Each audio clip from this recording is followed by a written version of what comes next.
was to sit back and wait, but they wouldn't have to wait long.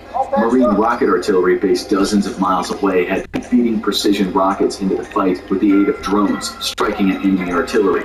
Not long after, a flight of Apache helicopters came screaming out of the horizon, delivering a withering barrage of missiles and rockets to the advancing tanks and armored vehicles. A Russian survivor would later describe the American Apaches as whirling carousels of heavy machine gun and cannon fire as the armored helicopters strafed across the advancing enemy at treetop height, wary of manned portable air defense weapons. High above them, though, the Air Force had finally brought out the big guns, the B-52 strategic bombers. These lumbering arsenal ships had taken longer to get to the fight than the much nimbler strike aircraft, but they disgorged earth-shattering amounts of firepower on the enemy below. The enemy artillery and mortar positions were of highest priority as they were preventing the QRF from reaching the beleaguered Rangers and Delta Force operatives. With the artillery destroyed, the QRF finally made it and besieged American defenders, providing some much-needed relief, even if they were still woefully outnumbered.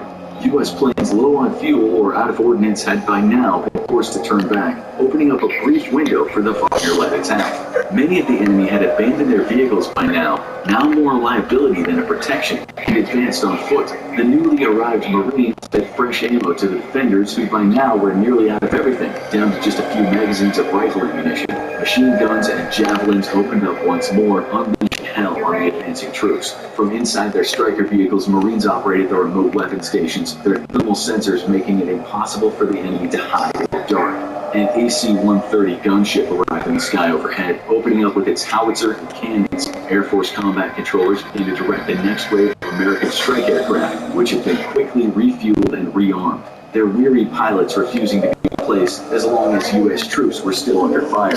Everything American that could fly in the region was put into the air, the defenders still being massively outnumbered and overmatched in firepower. Every single flight of strike aircraft and attack helicopter was like a flight of guardian angels, delivering righteous fury in the form of precision explosives and armor-piercing cannon fire. An hour later, the ill-fated attack finally halted. Enemy troops began a hasty withdrawal, and in good faith, the U.S. Air Force ceased atomizing the retreating troops. Some were allowed to return to collect their dead.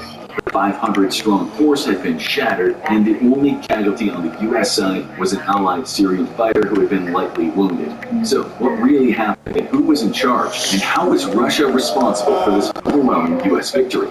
Even years after the incident, there remained significant gaps in the public knowledge of the event. Russia denied all responsibility, claimed that no Wagner forces had been involved in or had knowledge of the attack. This was in direct opposition to released U.S. surveillance footage which showed airstrike on a Wagner artillery position directly supporting the attack. In the months to come, independent journalists inside Russia confirmed that an unusually high number of dead Wagner troops arrived in Russia after the battle. These journalists also confirmed a large number